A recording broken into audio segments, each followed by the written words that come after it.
right, everyone. Welcome back to a special episode of the Shift Points podcast.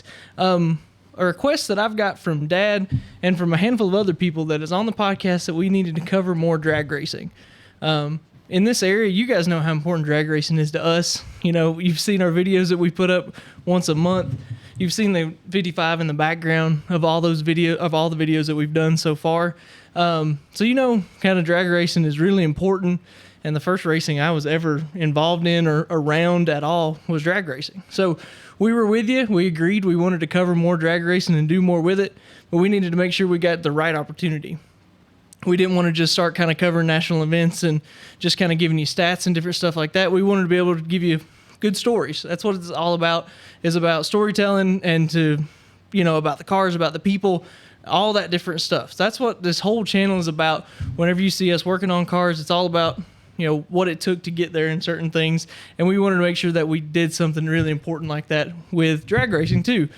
Luckily, we have Randy Edmonds here with us. So you guys see a couple of additions. So we don't have Toby and Wynn with us today.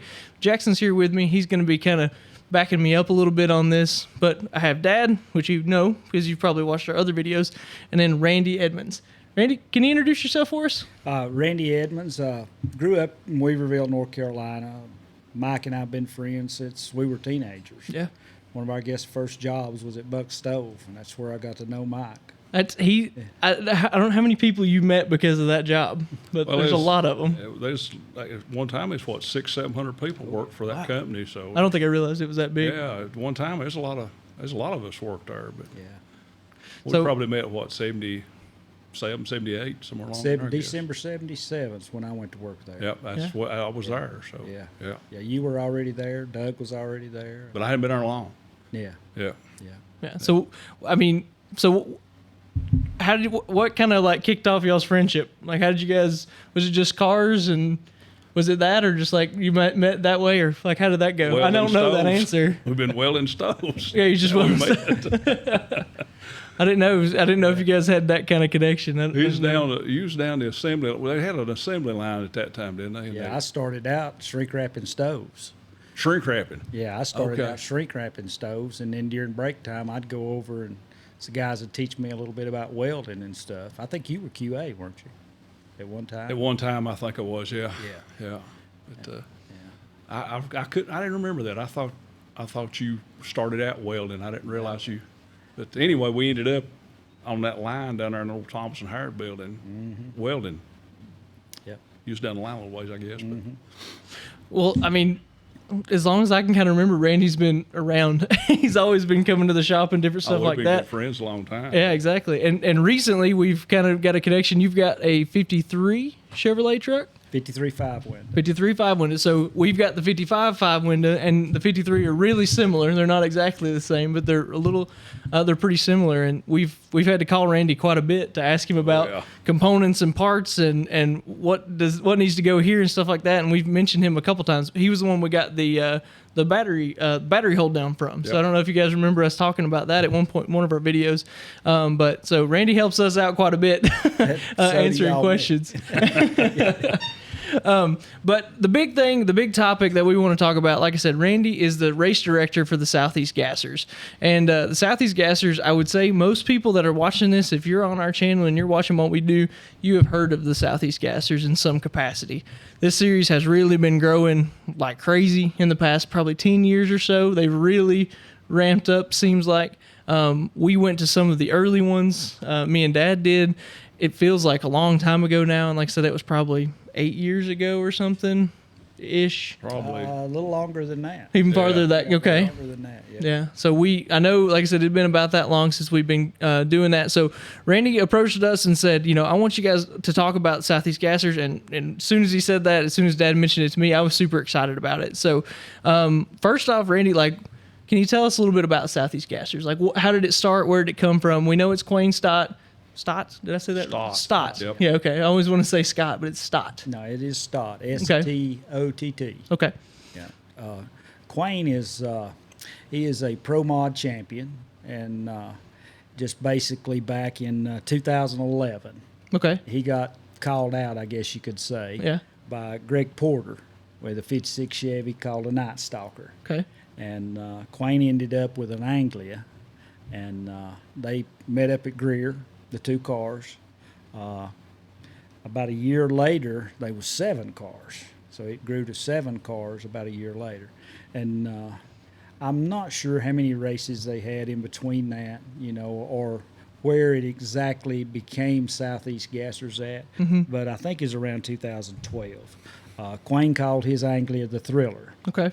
Around 2012 is where I think it became Southeast Gassers, and then it just grew from there, and now, we have, last year we had like 140 different cars race with us across 11 races. Wow. That's a massive field. It is. But it's not at every race. Right. We have guys that comes to certain races that don't come to others, right. Because of location and things like that.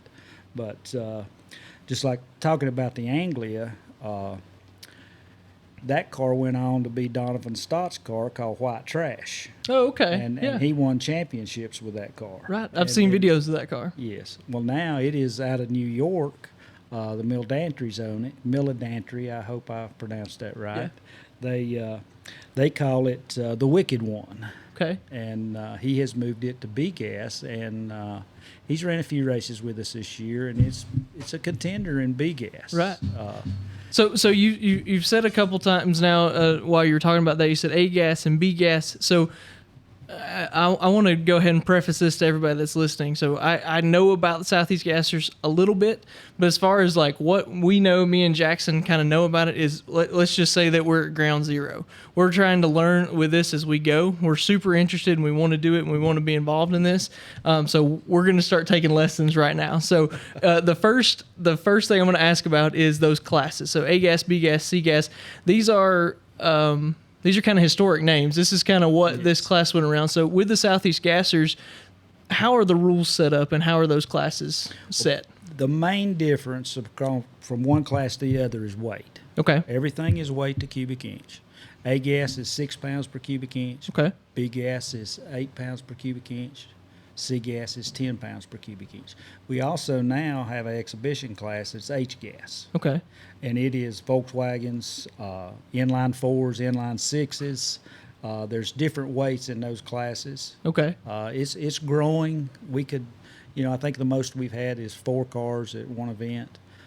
Could have maybe 5 or 6 before the year's out. Right. And we also have an AFX class. Okay. What does that mean? The AFX cars were where the funny cars came from. Okay. That was back in 63, 64 area. They're the ones that are with us now. They're an altered wheelbase car. They run alcohol injected. Most of them or all of them are big blocks. Okay. We have right now we have 3 big block Chevys, I think, 1 Ford and 1 Hemi, 1 426 Hemi. Okay. And so it's an exhibition class now. Also, we had the most cars in that class that we've ever had. This past event was 5. Okay.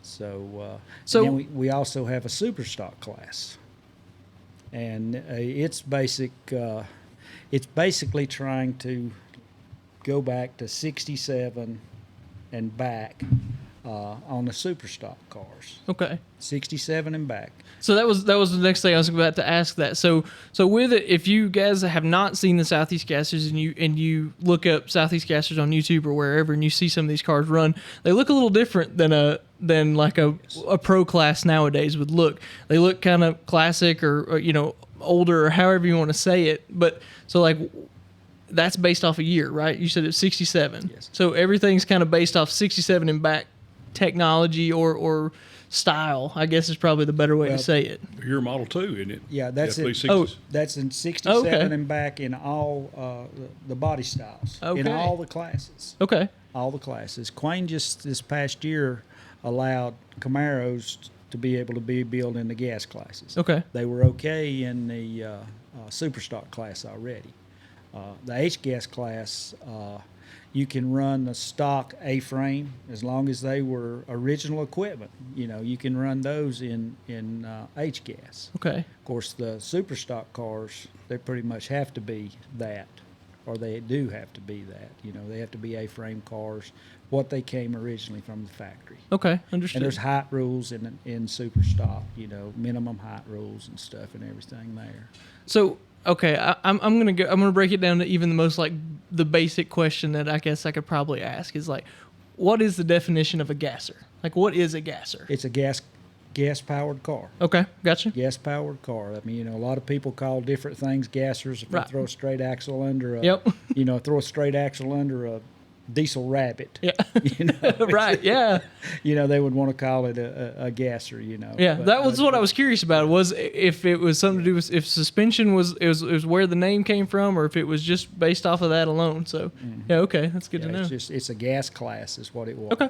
Gotcha. And there were back in the day there were different classes for that and everything, but it was just easier for the announcers to call them gassers. Gassers. Okay. I was always curious about that. I didn't know where it had come from. It's kind of like the AFX cars. Mm-hmm. They look funny, so somebody called them a funny car one day, and that's where it came from. It's funny. Things seem to the simplest thing sometimes sticks the longest, doesn't it? It sure does. So that's good. So, all right. This isn't your first time with the Southeast Gasser. So previously you were running the tech for Southeast Gassers, I was right? tech director for 3 seasons. Okay. So tell me about that as far as kind of how you got involved with the Southeast Gassers and kind of where that come from. I mean, there has to be a pretty good story behind going to a gasser event to becoming race director. Well, just basically, Mike is the one that told me about the Southeast Gassers. Yeah. Then that was in 13 or 14, I guess, somewhere around Probably. there. Yeah. I was actually doing a mission deal for the church, and we were cleaning up a guy's yard, and I get a phone call. See, it's Mike. I answer it, and he said, "Man, you got to get to Greer."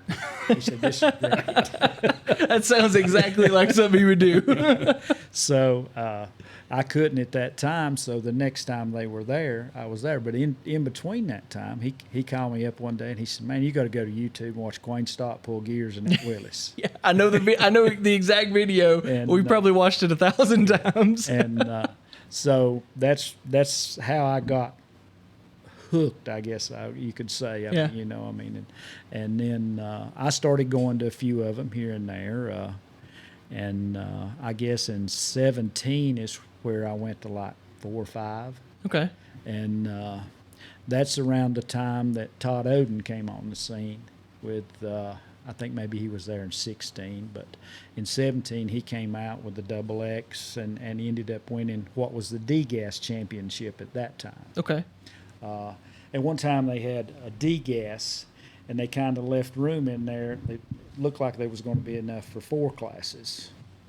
So it ended up, they changed it to C-Gas, just A, B, and C. Gotcha. So, but anyway, when Todd put out a video of 10,000 RPM launch, you can go to YouTube and watch it. I'm sure you've watched it and stuff. And then when he did that, I was, there's no telling how many times I've watched it, how many times I've sent it to people and shared it and stuff. I was just thrilled with this 58 Chevy. Right. And met Todd and his crew and everything and stuff. And that's just kind of what drug me into wanting to go to so many of them. And then in 2018 was the first time Tara ever went with me. Okay. Tara's your wife. Yes. Okay. And 43 years now. Wow, that's And, great. Congratulations. So anyway. Congratulations for you. I don't know about for her. Just kidding. She probably feels that way sometimes. But anyway, we ended up sitting with the Hall family. Tim Hall, his father George, his mother Jane, and Jane is kind of the grandmother of Southeast Gassers. Okay. Everybody loves Jane. And we ended up sitting with them, and Krista, Tim's wife, and his brother Tony and his wife were sitting there, and we just kind of hit it off. And but Tara and I sitting there, and she just kind of punches me. She said, "Who do you pull for in this stuff?" We've been to races since she first met me and stuff, and I always pull for somebody. Right. Yeah. And I looked at her and I said, "Well, who do you pull against?" Right. Everybody's great. Right. And that's you're just there to see good racing. Yeah, and that's that's kind what's of the cool. way this is. Everybody is just good people. Right. You know, and so anyway, that was in 18, and in around that time, I guess it was in 19. I was at work one day, always talking about the Southeast Gassers. Right. Sitting at the lunch table, and one of the engineers sat down, John Hutcherson, and he said, "You talking about Southeast Gassers?" And I said, "Yeah." And he said, "Did you see Cynthia?" And I said, "Cynthia Phillips?" And he said, "Yeah." I said, he said, "Yeah, Cynthia Phillips." He said, "That's my niece." And I said, "Yeah, I saw her." He said, "Did you talk to her?" And I said, "No, I didn't talk to her." Right. So he said, "That's my niece." So the next time that I'm at a race, I go up to Cynthia and introduce myself. I said, "I work with your Uncle John." And she just, like she knew me forever. Really? And Quayne comes riding by, and she flags Quayne over and said, "He works with Johnny." So John had went with them a lot on their pro mod racing and everything and stuff. Well, from that time on, it was just like I knew him forever. Right. And Quayne got my phone number. We started talking and stuff, and then we'd talk at different events and everything. And then with all the COVID and everything stuffed, I retired. Okay. You know, I took the buyout. Yep. I'm driving out of the parking lot at work that day, that my last day there, and Quayne calls me. And he said, "Hey, buddy, what are you doing?" And I said, "I'm driving out of this parking lot for the last time." And he said, "What'd you do, get fired?" Had a lot of faith in you, didn't he? So anyway, he said, "I was just going to call you up, tell you we're going to be testing at Shadyside tomorrow, and if you want to come down and watch us." So I ended up down there my first retired day watching them tests. That's awesome. So then they missed a couple of races, the first 2 races I think it was that year. And Tara and I went to London, Kentucky, which that's the upcoming race. We'll be in London, Kentucky this 14th and 15th, I think it is. Okay. And I'll post the schedule for Southeast Gassers on all our social media too. So anybody that's watching this, you want to know the schedule, I'll put it up there. So I'm there at the hotel room on Friday night, and Quayne messaged me and says, "Hey, man, one of my employees is in Canada and can't get out. He lives in Canada. We have Rich Masco, Okay. a.k.a. Misguided Gasser. He comes to all of our races, does all the parking." Wow. And Comes out of Canada for all of them. Yes. That's wow. Yeah. That's awesome. Yes. And drives a 50 Chevy Coupe with straight axle under it. Yeah. And That's great. and so anyway, Rich couldn't get out, and he said, "Would you help me in the staging lanes?" So I ended up with the official shirt on in the staging lanes. Yeah. And the next week he calls me and said, "Let's go to lunch." And we talk about it, and he offers me the tech job. I remember you calling and telling Dad about that, and me and him had a whole conversation about it with that. He couldn't have picked anyone better. Anyone more interested, anyone that would stick to the rule book any better than you. We had that whole conversation. I remember. Everybody. Yeah, to everybody. Yeah, To we had it between everybody. us, and then anybody that we told about it, we were like, and everybody agreed. So that kind of tells you a lot about Randy's character if you don't know him, because that was the first thing we thought was, man, he picked the right guy. So you said that. You went back, was it the previous race you went back, and that was when they officially announced you as race director. So, like, what all comes with that, and, like, how excited were you to be named this and to do this? Of course, I'm sure. I was very nervous enough to come on here and talk to you about this, so I can only imagine what it's like to be race director. Quayne kind of hung me out. We went to Mooresville, was the first race, and we go up there, and he says, we talk about it, and he says, "Just come to Mooresville," and he said, "Hang out and get the feel of it and everything," and he said, "And then we'll go from there." Yeah. So we're standing there, the the driver's meeting's going on, and Quayne introduces me as the new race director. The tech director. Okay. So he kind of hung me out there. There wasn't no leeway. He just, you are. But anyway, and I got to know everybody, and it's been good. You know, I kind of stepped back at the end of the year last year and missed everybody, and right. I had people calling me and say, you come back, you need to come back, this, that, and the other. And then I went in and filled in for Dallas and Robert Peffley. They're in their tech right now. Okay. And went into what ended up being the Wilkesboro race because the Farmington race got canceled. Yeah, postponed. Canceled because I don't think they're still racing there. Wow. But anyway, I went in to fill in for them, and one thing led to another, and it took several weeks. And so anyway, I ended up as race/competition director, or whatever it is. Gotcha. But so what all is that? Like, what does that mean? Well, it just, basically what I'm doing is trying to basically get the show going and make sure everything's where it should be, everything's being done and stuff, to make sure we put on a good event for the fans. Fans, right? And but it's not just me. It's not just one person. You got Quayne and Heather, his girlfriend Heather Peak at the top, and then you've got Rocky Platt. Mm-hmm. Rocky is director of operations. Okay. And then you've got Stephen Smith and Holly Smith. Stephen does all the merchandising and marketing.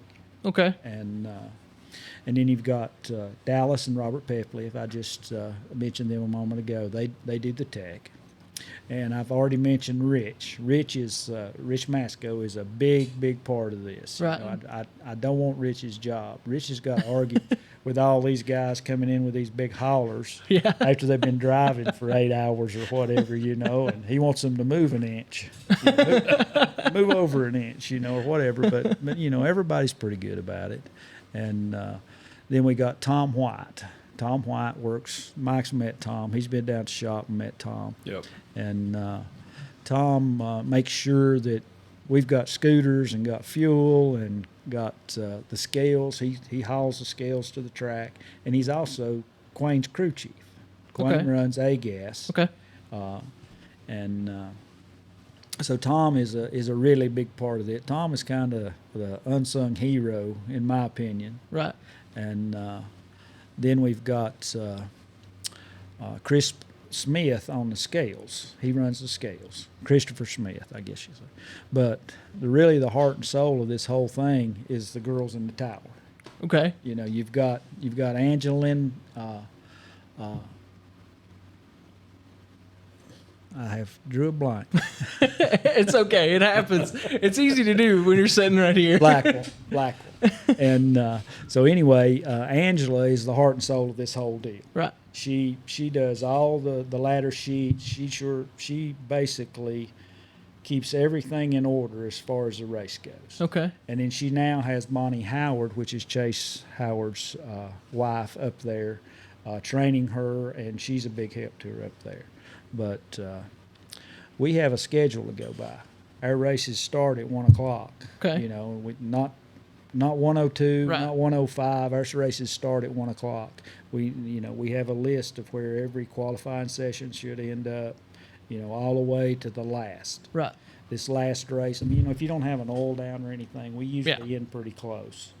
I think this last race, we were supposed to start the finals at 7. We started them at 6:53, I think it was. That's awesome. So. Yeah, keeping a schedule like that's crazy. We've seen it even just at circle track stuff, like how hard that is. Like you said, if you have an accident or an oil down or whatever, and keeping a tight schedule like that, it's important because it makes all the difference as a fan. If you go, it makes all the difference on wanting to come back. So that's really good that you guys can do that. We also have Renee Lynn, which is Angela's mother, Barry Lynn's wife. He drives the little red wagon. Okay. She is just took over the position of taking care of the media. Okay.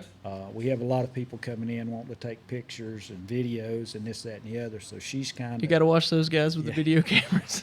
She kind of tries to keep all those guys in line. And that's everything. Fair. And Dylan Horton is our main video guy now. Okay. And also, let me see, our Bugs. The backup girls. Everybody calls them Bugs. Bugs, okay. So they are an amazing part of this whole deal. they're out there on the track. It's hot, and they're running, and it's amazing what they do. Yeah, and that's something, I guess, if you guys haven't seen the Southeast Gassers event, like, this isn't just a race. It's an event. Like, me and Dad were talking about it earlier today, but like, what I think is really cool about it is that you can be, as a grandparent or a parent, you can take your kid back to this race, and it's almost like going back in time. You can see how it was at a certain time. You know, they have the backup girls, and they're in the full blown like 60s outfits. You know, they're running, and yeah, like you said, I don't know how they do it. To be fair, like, you see them in the boots and stuff, and I'm like, I don't know how they do that running out through there. You see a lot of boot soles stuck to the track. Yeah, I believe that. But they do a great job. They're a huge part of what we do out there. And normally it's a wife or a child, Right. you know, or an aunt, you know, Right. or, you know, I mean, that's just it's a whole family deal. You know, we've got people that come in, and it's just like it's like going on vacation. It's like going camping for the weekend or whatever. You know, everybody cooks. You said it was like a family reunion 11 times a year. Yeah. It's been called that, Yeah. for sure. Yes, and it's all good. You know, everybody gets along. You know, I mean, every once in a while there'll be a little deal, you know, but it's nothing. Just like every family. Nothing out of hand. Yeah. You know? I mean, most of the time it gets settled pretty quick. You know, everybody's good people. I mean, that's it. You know, I mean, good people's going to be good people. Yeah, of course. You know? Yeah. Jackson, do you have any questions so far on Southeast Gassers? Just listening, taking it all in. Jackson's going to be kind of my backup on all this. Like, I told Randy, you know, as we cover this, and the plan is to cover each event, after each event, to talk about kind of how the racing went, you know, if records were broken, who broke them, and kind of give that detail on the podcast. And we want to do that. And I want to make sure that I don't miss anything. So that's why Jackson's here. He's going to be my backup and help me make sure that I don't miss anything. But I wanted to see if you had any questions on anything before we go into the next part, which is, we talk about it being 67 and back. Yes. And some people, if they don't know much about drag racing and kind of what these guys are going to be doing, they might think 67 and back, all these cars, they must not be very fast, or they must not be, you know, they might not have the best technology that's available out there nowadays. But there's nothing further from the truth than that, right? Exactly. So I know you brought some stats on kind of some of the records and talk about that. So talk us through that, like, for what the records are, kind of what cubic inch motors, because everything you said is based around size of the motor, and then that's based on setting a certain weight based off that. So what does that look like in the A class or any of the classes? You can talk us through them. Well, what you see a lot and you hear a lot is people call period correct. Okay. Yeah. You know, I mean, you know, what we look at is we want the cars to appear period correct. Right. One thing I tried to put off to say here, but I want right now's the time I think to do it. When I was a kid, I never got any comic books. I got my mom to subscribe me to Hot Rod Magazine, and at that time I was like 6 or 7 years old. I was too young to go to the racetrack, but they pretty much was constant coverage of gassers. Yeah. Well, Jake talks in the videos, the VHS drags, about going back in time.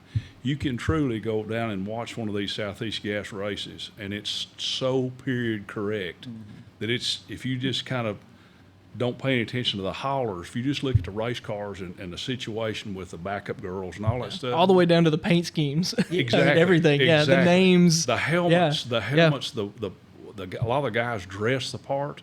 It's not just, Randy's going to get into some particulars here, which is fascinating to me, but this is truly like going back in time. It's like going back to 67, 65 through 70. Yeah. It's you can go watch this, and it's neat stuff. It's really neat. So Randy, get into particulars about how quick these cars are. Well, I think a point that we're kind of missing here that I don't think that we've brought up, that we haven't made apparent to everybody, every single one of these cars are stick shift cars. Yes. Oh, they're all There's no automatics in this class. So that's the other thing. You guys have heard us talk about that before, about how we have this belief that every car should be a straight drive, right? So like, this is the perfect world for us to be talking about it. It's stuff that we're very interested in. So not only, so there's the rule of the cubic inches and then or cubic inch weight rule, but every car has to be a straight drive, and they have to clutch the transmission. Is that true? But now you just clutch when you leave. Okay. Gotcha. Yeah, you just Gotcha. clutch when you leave. Everybody's running, not everybody, but most all of them are running G-force transmissions Okay. now. Roby Merrick has changed the whole show. I mean, Roby came in a couple years ago, and Roby comes to almost every event. And in years past, somebody break a transmission in qualifying, first round qualifying, they were done. They'd load it on a trailer. They got the transmission out, and Roby's over there fixing it, and they're back sometimes for second round qualifying. Really? Yeah, or they're back in the first round to race, Right. for the day. Wow. So he has changed everything as far as that. Super guy. Everybody loves Roby. So you say that you mean he's changed it because of his knowledge of this, and he's able to fix this and to help people out? Is that what you mean? Yeah. Okay. I mean, before, without Roby, you were done for the day. Right. Unless you could get into your transmission and had the parts there to fix it yourself. Okay. But now Roby's there, and G-Force is a big deal. There's G-Force that I'm not sure where they're based out of up north, but G-Force South is where Roby's based out of. Okay, gotcha. And it's a big deal. They have like transmission dynos Oh wow. and stuff, So it's some good stuff, and they're not just in them. The NASCAR, they're in a lot of the trucks and stuff in NASCAR, and all other types of racing too. Right. And so that's changed everything a lot. I was didn't really know about letting them go clutchless shifted, but it is actually what it's done is it's kind of maybe pull some of them closer that were off on the timing and everything and stuff, so it's kind of pulled them closer. I guess maybe it penalized the really good shifters. Right. Good drivers. Yeah, the really good drivers and stuff, it kind of penalized them a little bit maybe, but the others, it pulled them closer. Gotcha. So it leveled the playing field a little bit and kind of maybe improved the show a little bit. Yeah. Gotcha. Okay. And but as far as the period correct, there's different wheels. There's a set of wheels in the rules. You look in the rules, and there's wheels that you can run, and there's wheels that you cannot run. Really? I did not know that. Wow. And there's rules in there about being paint schemes, 60s paint schemes. Yeah. But that's kind of a judgment call. Quayne and I had that conversation today that, that's one of those judgment calls. Yeah. We also have a wheelie rule. It's 12 inches for the 94. Let me see. The short cars, it's 12 inches. The bigger cars, it's 15 inches. It's pulling the front tire. And that's what. So Yes. So you have. So is this for every like? So what does that mean? How do you judge means that? If you run 6.5 or less, you're supposed to pull the wheels according to the length of your car. Wow. And what a cool rule. Oh yeah. but That's an awesome rule. There's nothing uncool about Oh, that's this. true. Oh, Yeah, no, that this is. Yeah, you're absolutely this is right. neat Yeah. stuff. and that's something that we're looking at hard because it's there's no one really been watching it. Yeah. So we've got cars that's leaving like a pro mod all of a sudden. So, but that's going to change. Yeah. That is going to change. Yeah. If the rule's there, it's got to be. We're working on that. Yeah. And looking at what we're going to do about that. And the guys know. Yeah. They know if they know how to keep it down, they know how to bring it up. Well, that's. I mean, I guess if you're not pushing the rules, you ain't trying, right? That's all it. But you hear a lot of stuff about period correct. Yeah. A lot of people say, "Well, them cars are not period correct." Well, if they were period correct, they wouldn't make it out of second gear. That's right. How many months have we broke mine? Oh my, yeah. Exactly. That's what I just started to say when you was talking about getting the G-force transmissions. Muncie's and the top loaders and stuff they used to run when they had the original gassers would never stand the horsepower these boys are doing now. Never when you come close. So I mean, to talk about that, like what kind of horsepower are we seeing? I mean, I know it's varying depending on, but like what do we? Is there a number? I know like the NHRAs are always spouting 11,000 horsepower, all that kind of stuff. Is there kind of a number that for each class ish? I just actually talked to one driver today. I won't reveal who it was or stuff, but he was telling me that the engine in his car made 998. Okay. And that's an A-gas car. Gotcha. It's big block Chevrolet, and it made 998. Gotcha. And so I think that maybe some's more than that. Right. maybe some less. Mm-hmm. You know, None of the gas classes are assisted. No boost, no nitrous, no. no Thought I- no All power that- adders. Gotcha. Right. That was All the that. main- I thought that was Yeah. true, but I wanted Yeah. to check with Yeah. you before I said that. And so they, but just like I say, you know, if we had to run just a regular clutch, or if you had to run a Muncie 4-speed or a top loader, you know, I mean, Wouldn't start to stand. No, yeah. no, I it mean, would be- it wouldn't get out of low gear. yeah, I mean, people would come watch it one time and they say, "Well, you know, Everything this is broke." a joke." Yeah. 15 oil downs today. Yeah. But that's another thing. Every car has to have a diaper or a blanket, Okay. what you want to call it.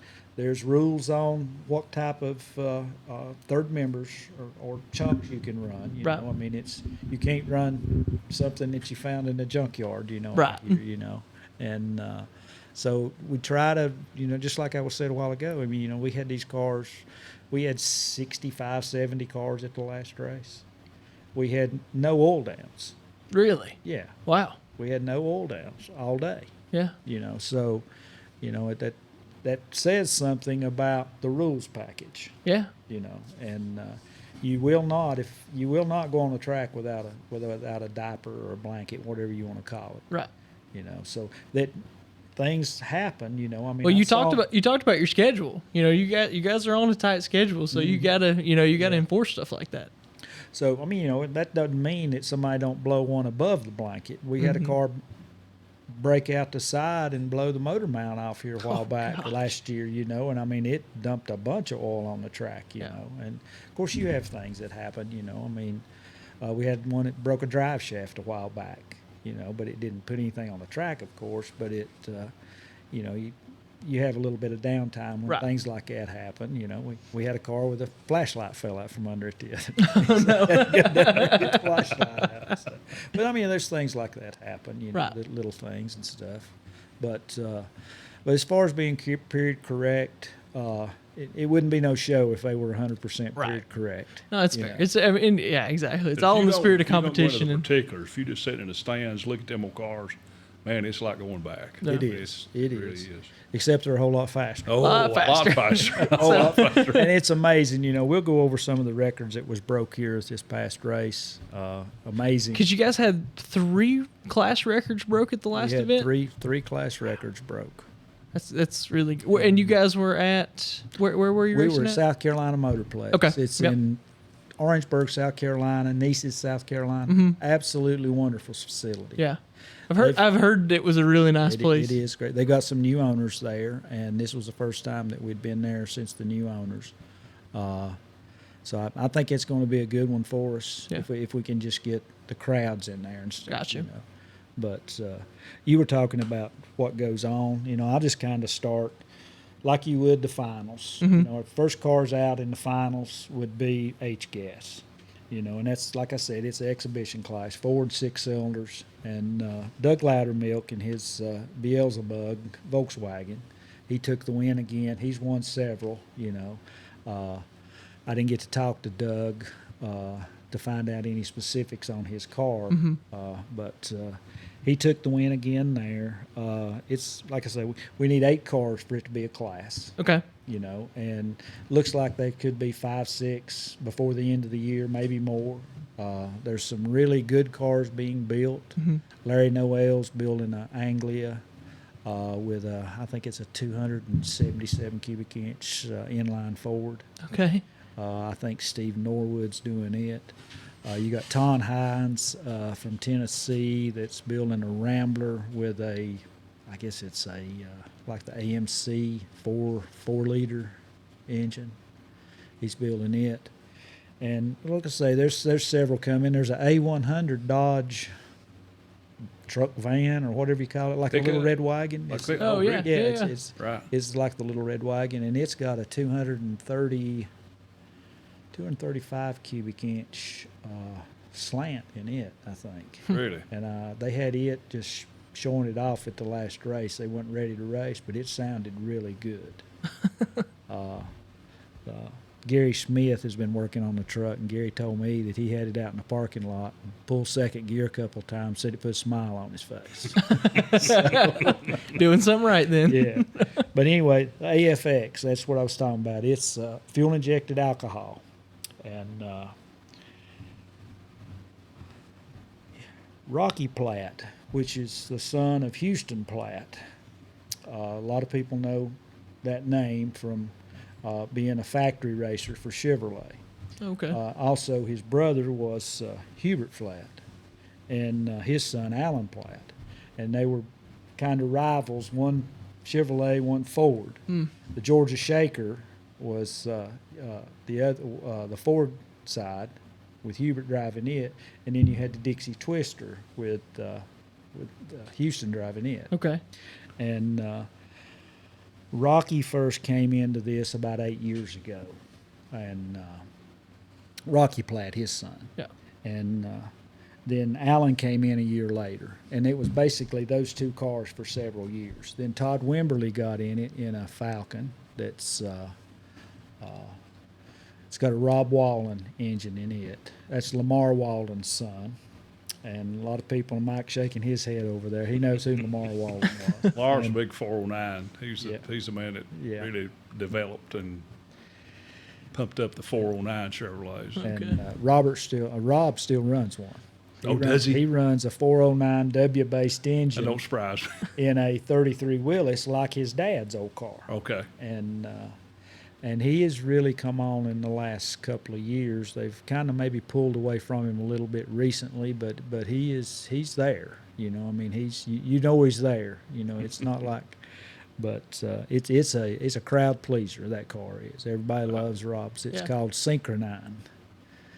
And, 9. Yeah. Right. I think that's the other thing I love. Like the guys that come up with the names for their cars and stuff. Like they put some thought into it. It's always clever. Rocky had to have shoulder surgery. So Rob has been driving his car. Rocky spent a lot of money doing a lot of stuff to his car over the winter, and then he ended up having to have shoulder surgery. Oh man. So he's not going to be able to drive all year. Oh God. So Rob's got in the car, and Rob actually was first one to go in the fives. Really? In that class. He ran a 5.99 in that class. So he's got the record in that class now. But you heard me mention Robert Peffley. Robert Peffley has built a 66 Dart and with a 426 Hemi in it, alcohol injected 426 Hemi. And so this was his second race. He's made 13 passes on it, and he won AFX this weekend in it. Wow. And Gosh. ran just a few hundredths off the record. Wow. And it's going to be a crowd pleaser. He's still got a lot to do to it to get it where he wants it and stuff. Yeah. We had a conversation yesterday about it, and but it's a neat car. You know, I mean, everybody looks and sees a Hemi in there and stuff. You know, so that's going to be an interesting class. There's a couple more cars being built. Hopefully, it's going to be 8 cars soon, and Right.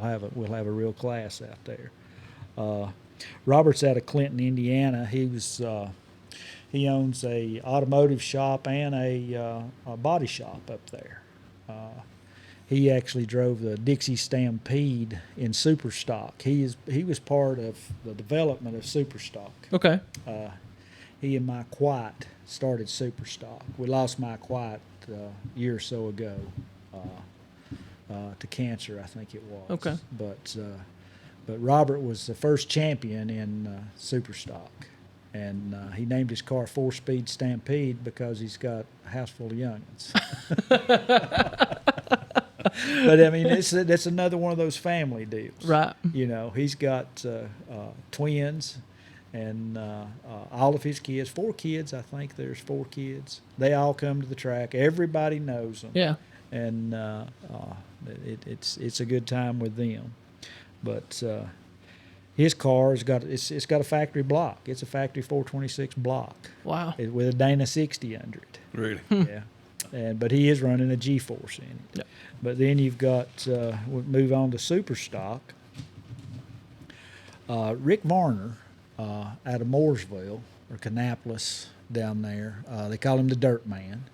He had won 4 in a row, won every race this year. Wow. Big block Camaro. I feel like that's probably pretty rare. I feel like these cars are pretty. It's very rare. Yeah. Very rare. But Superstock is still being tweaked. to get everything to where, the rules where everything's good. Quayne has done an excellent job in the gas classes. Yeah. In 2000, I think in 15 or so, the gas class was kind of getting kind of crazy, on some of the engines and stuff. So he made a angle rule on the heads. Mm-hmm. And some of them were running, I think, 11 degree, 15 degree, 18 degree heads and stuff. So he made a rule that's 23 degree heads. Right. And some people had just built new engines, and they had to go back. Completely start over. Yeah, they had to go, just start over again and stuff. Some guys left the series, wouldn't do it. They don't race with us anymore because of that rule. Right. But it has brought everything back in. Right. I'll talk a little bit later about the parity Mm-hmm. of everything. But going into this race, Rick had won 4 in a row. And we've got a fella out of Cookeville, Tennessee named Randy Kiefer. He built a 56 Pontiac wagon called a Spine Tingler. And it's a really nice car. And Butler Performance 406. And that's I had mentioned before we started here about the quality of the engine builders that we have in here. I mean, Butler is, they are the one in Pontiac. Pontiac, yeah, they're the Pontiac guys, yeah. And and then another thing that he runs is a little different. Most everybody runs a ram clutch. Ram Clutch was our sponsor for the last race. Mm-hmm. Most everybody runs them. Everybody knows Pat and Mike Norcia at Ram Clutch. They've been a big supporter of Southeast Guessers, and glad to have them and everything. But Randy runs a Bonifonte clutch. I had never heard of them. We also have Colby Welch that runs B-Gas. He runs that clutch also, and maybe some others that I don't know about. Mm-hmm. But anyway, because of after you win 2 in a row, Quayne starts putting a bounty on you, $100 a race. Oh, that's cool. Yeah, so, I like that. He won, I think, $300. The bounty money, yeah. Kiefer did, and the record. I was going to talk a little bit about the records and stuff. The record in Superstock is a 652 now. On the little bitty tire. Because you said Superstock runs on a 7-inch slick, right? And I don't think we talked about it, but Jacob works for Continental Tire, which in turn makes Hoosier tires. Yep, we bought Hoosier a few years ago, yeah. And everybody thought that tire would be the equalizer, but that tire hooks. Yeah. And I've seen them drag the back bumper. It's crazy. So it's amazing what they do on that little bitty tire. Yeah. But it's Superstock's a driver's class for sure. And working with the car to make sure your clutch is right and your suspension's right, and you leave it to right RPM without blowing the tire off and everything. So right. Superstock is it's really an interesting class. It does need some tweaking to get everything right, but we'll get there. Yeah. Oh, we'll yeah. Get there. I'm certain you will. All right, going into SEGA, Josh Pruitt. Josh Pruitt is a young blood, 63 Fairlane. He's then this is another one of those family deals. It's they build their own engines. They do. Dwayne Bush helps them. I'm not sure at what capacity. I know he does some head work and stuff for them. But it's a family deal. Daddy, aunt, uncles, they all come with them and stuff, and it's just a great deal. Right. It's just it's one of those deals where everybody pitches in and helps. His aunt's his backup girl, Debbie Ison, and then Billy, her husband, is kind of the crew chief on it. He's also kind of crew chief and helps Gabriel Burrell in A-Gas. Okay. And Cody, their son, he actually worked for me last year some, and he actually helped me in Wilkesboro. And maybe we'd be bringing him back on to do some more stuff with us. Gotcha. Cool. If he wants to. Right. But SEGA, he runs a 312 cubic inch Windsor engine. Really? So yeah, and he was he ran 200s under the old record this past race, and so he was right there. Yeah. And he ended up winning the race. 12 wins. 12 Wow. wins. He's on the tree. I didn't see the ticket, but somebody told me he had a 001 light. Whoa, that's good. But Josh is on it. He's a young guy, and he's really good. Yeah. He's really good. But Tim Hall, our previous champion, last year's champion, he had won 3 in a row. Going into the Wilkesboro race, and then it got rained out, and we had to finish it at Knoxville. Right, okay. And so we finished it in qualifying at Knoxville. That was his first loss. Todd Oden come in with the old big 58 Chevrolet, and the record was a 608. And Todd ran a 607 to take the record. And then it went on to win the race.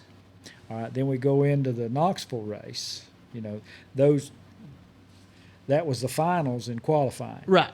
So he broke a record, so he was the number 1 qualifier for Knoxville. Okay. So he goes on and he wins that race. So he won 2 in a row in one day. Wow. And so Not many are going to be able to say they've done that. well, I think actually Rick Marner did that day. That's the same thing that day in Superstock. Wow. But anyway, so Todd goes into Orangeburg, South Carolina Motorplex.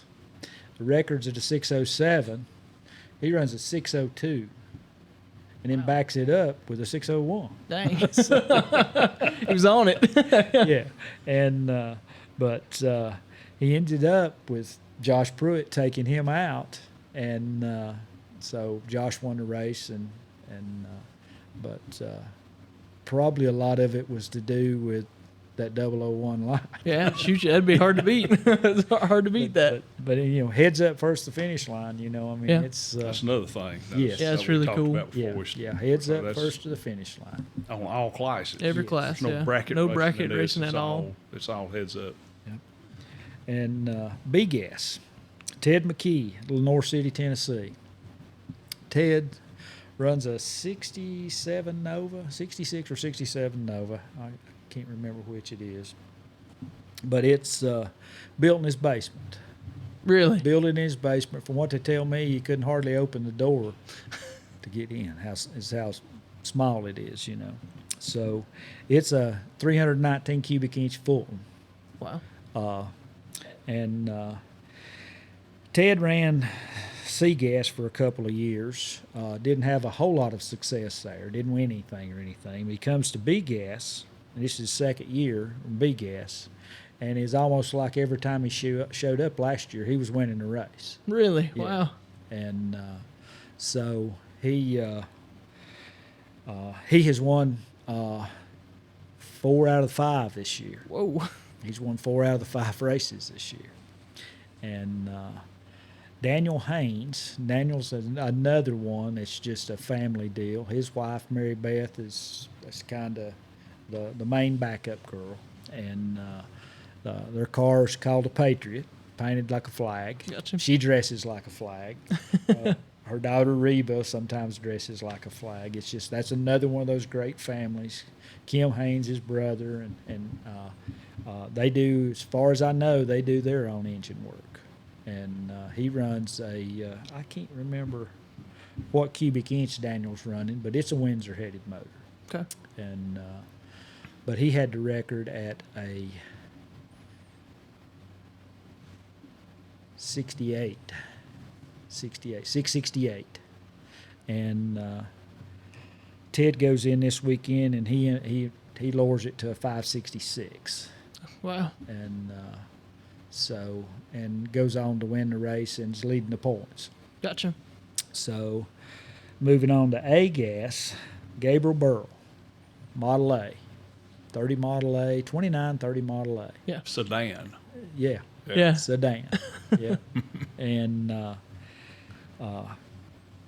Gabe had struggled with breaking engines and stuff there, and but Gabe's really good on the tree. Yeah. Gabe's won races on the tree that he didn't have the car to win with.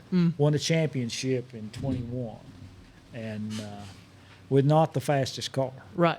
And so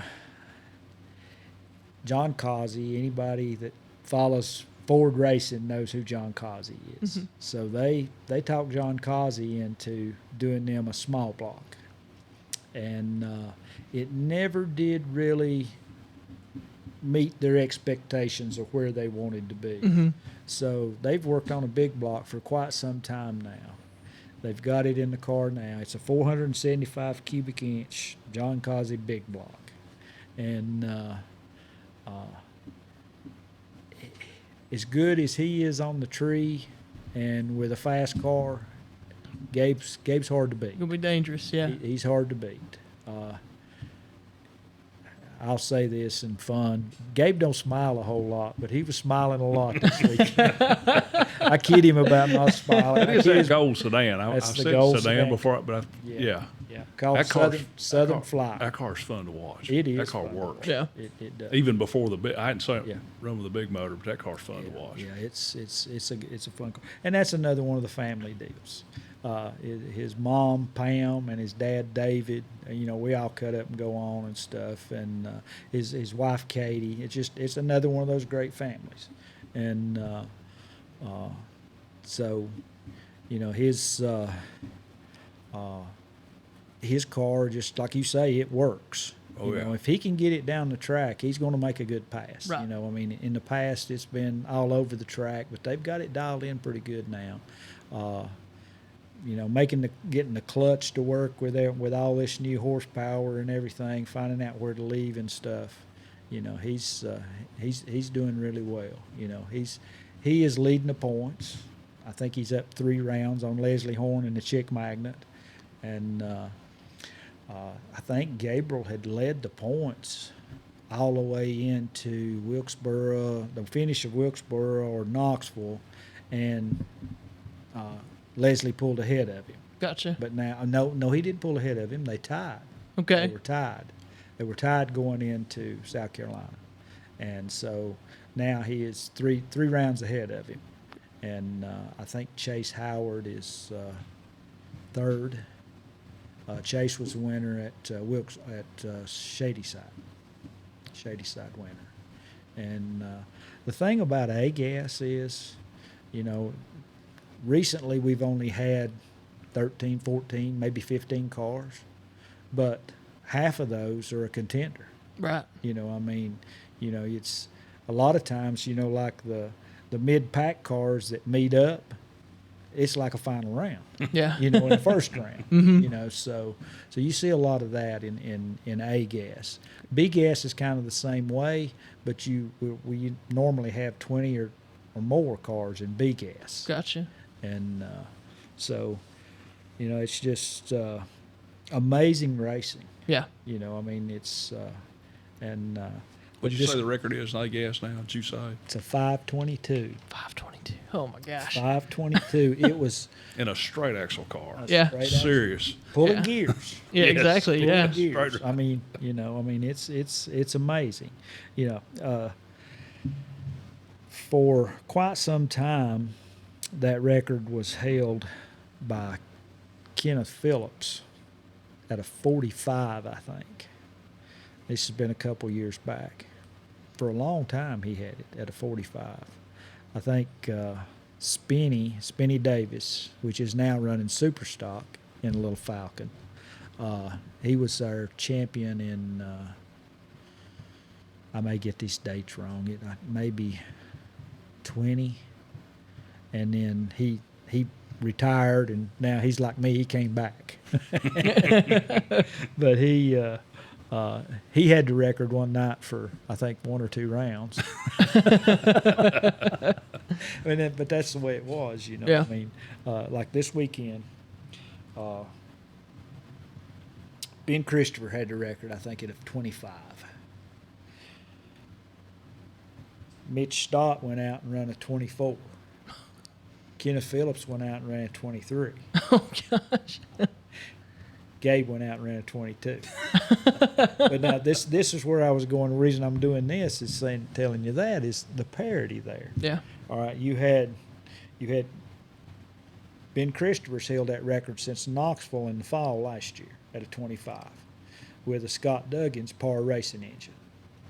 All right, you've got, which this is a little rare, you've got Mitch Stott in the frequent flyer. That car comes out of Florida, Dave Alstein, and I may have messed his name up too, but anyway, it's got a John Causey, I think 477 cubic inch Chevrolet. Gotcha. John Causey worked on it. And then you've got Kenneth Phillips with a small block Fulton. And then you've got a big block Ford. So the last 4 cars that run in that range was All different Completely brands. different. Yeah. I mean, they different engine builders. Yep. Yeah. All right. different engine Yep. builders. And so just like A-Gas, you got Causey's got the record right now. And you got Fulton with small block and B-Gas. You got Jeff Jones, one-way technology in Washington, Indiana. And they're a head company, but he builds engines, some engines. I don't know how many he builds, but he builds some engines too. A lot of our guys run one-way heads. And I was fortunate enough to go up and hang out with him for a few days. That's and cool. There's a lot of knowledge in Washington, Indiana on heads. But I actually talked to him earlier this evening there. That's another super family. Yeah. You know, the Jeff Jones family and stuff. But he started out working on heads when he was like 11 or 12 years old. Wow. Cast iron heads for the Kensers. You know, and so so they've came a long way. The sprint car stuff's big in Indiana. Yeah. Oh yeah. And his dad, Sam Jones, which was a gasser champion back in the day, won every race one year. Wow. Yeah, won the U.S. Nationals and stuff. How about that? Won, I can't remember, 63, 64, somewhere around there. They've still got the car. It's Oh 37, wow. Kid. 37 Chevrolet Coupe. How about that? Yeah, it's sitting in the showroom up there. But then in super stock, you've got Taylor Performance out of Indiana. I don't know a whole lot about him, but from what I understand, he's a big-time divisional race engine builder, divisional classes and stuff. Maybe some NASCAR stuff also. His name's Jeff Taylor. But then you got, I mentioned par racing engine, but then you got Rob Walden, Lamar's son. He's got 5, 6 cars that run his engines, maybe more than that in our stuff. Right. You know, you got Steve Norwood that builds Spinny stuff, and he's building that 277 cubic inch 6-cylinder that's going in H-gas, and then you got Rick Cathcart from over in White Pine, Tennessee. He runs a 65 or 66 Mustang. He builds several of the Ford engines. Okay. And then you got Tim Hall. Tim Hall was last year's champion, held a record for a long time. He's a retired shop teacher at Abbeville High in Abbeville, South Carolina. That's cool. And he does all the stuff himself.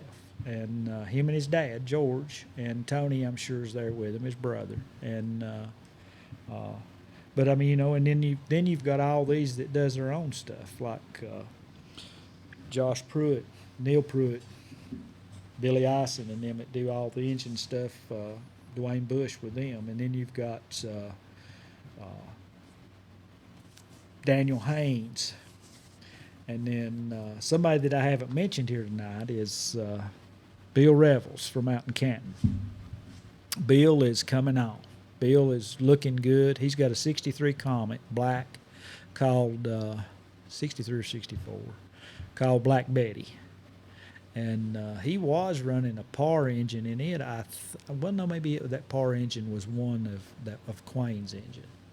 But anyway, I'm not sure who's building his engines now, but Bill is really coming on. So he's one of our local guys. He's the closest one to where we're at right now. Right. Right. By the way, we're in Marshall, North Carolina. Yeah. You know, I mean, that's about what, 12 miles north of Asheville. About 20. Yeah. Is it 20 Yeah, miles? it's about 20 north? miles Okay. from here to Asheville. Yeah.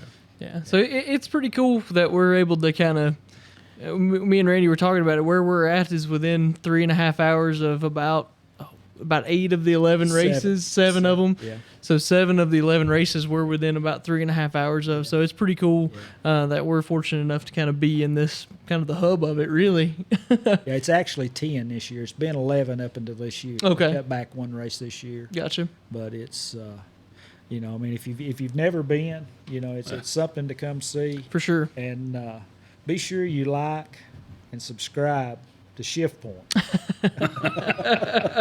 Yeah, well, hopefully we can, we'll figure out how we can do it, but I'd like to kind of do like a Shift Point goes to the Southeast Gassers video sometime. So maybe sometime if I make sure I stay out of the way, don't want to get anyone's way, but I'd like to do that and kind of do it from a fan side and see what that looks like for everybody. We can do that. Yeah. We can do that. I talked to Renee about it the other day. Cool. And we've got you covered on that. Awesome. Just let me know when you're going to come. All right, that sounds good. We'll talk about that. So, Randy, I really appreciate you coming tonight. Is there anything else you want to tell us? I don't think so. I think we've covered it pretty good. Good. I think it was great. Like I said, I learned a lot just in kind of how everything works. Like I said, I've heard about Southeast Gassers for a long time, and me and Jackson, me and Dad have talked about it quite a bit. So to kind of learn about the history of it and kind of more about you and how you ended up here, it's pretty cool. So Well, hopefully I've been accurate as I can be on it. You know, not messed up too much stuff. that's all you can do. But, You came with notes, which is better than we do each week. So it would have been a mess if I hadn't had notes. But the notes are only as good as the one that wrote it. hey, that's fair. But again, thanks for coming and talking to us, and Dad for coming on the podcast. I didn't think I would ever get him in front of a microphone like this. So, but I appreciate everybody that's watched, everyone that's liking and subscribing and following us on social media on Facebook and Instagram, like Randy was saying. And make sure to hit that subscribe button when you get to the center. That pops up in the center when we get done talking here. You'll be hearing more about Southeast Gassers. We're planning to cover it. We're going to try and cover it each time they race on the podcast each week. And then, like I said, maybe we can do a video or two and kind of show all that, kind of show what one of these events look like and kind of share that with everybody. And hopefully, I know last week we engaged with some people, or earlier this week, I should say, we engaged with people on the NASCAR side of things, and I'm hoping that we can kind of do the same thing with Southeast Gassers. I'd like to get a new group of people coming and seeing this and seeing how exciting and cool it is. So we'll get that together. So thanks everyone for watching. We'll catch you later. Good.